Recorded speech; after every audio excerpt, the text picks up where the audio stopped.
First step is to take a piece of PVC, or I'm using this electrical conduit because it's thicker, and take a heat gun and just heat it up. Once you've got a nice hot bendy piece of PVC, just put it down, take a piece of wood, put it on top and apply pressure. Right, and your aim is to try and flatten it down. As you can see, I've flattened it at a bit of an angle, so it gets thicker as it goes along, and that's what you want. And the next step is to heat it up once again with your heat gun, but only heat up the end that is the flattest, and you drill a hole through it. Once the end's nice and hot, you can just try and bend it over a bit like that. It's quite hot, so you might want to put on a glove or something, and you want to just hold it like that. Once your curve is in, it should be at a nice angle, getting thinner and thinner up to your curve. The next step is to do the exact same thing on another one, and then put a little notch in instead of a hole. The next step is simply to take a piece of white PVC slightly larger than the orange one, but not enough for the orange to slide through, and heat up each end.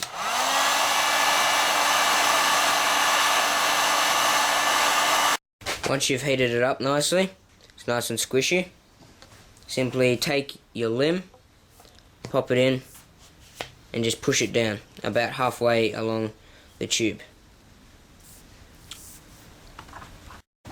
Now that both your limbs are in, you can see it works as sort of a takedown bow.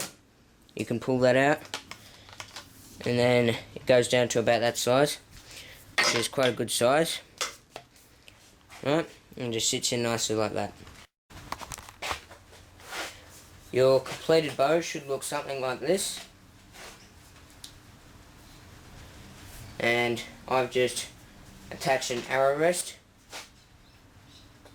just there, and I'll show you how to make that, and then a sight off one of my compound bows. And then the next step you have to do is attach a string. So you've just got to poke some string through the hole and then tie a knot on the other side, and then just a loop.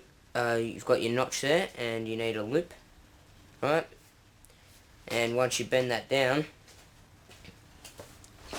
just bend it over,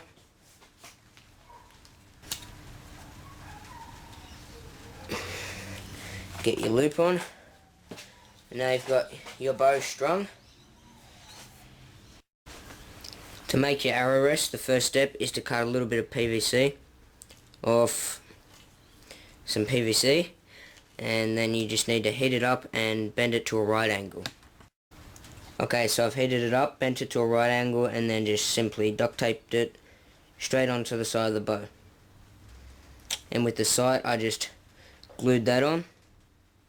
Right, you can adjust it to however you'd like it, up, down, whatever. And now I'm going to show you me shooting it. As you can see with the arrow rest, the fletching is unharmed as it flies over the arrow rest.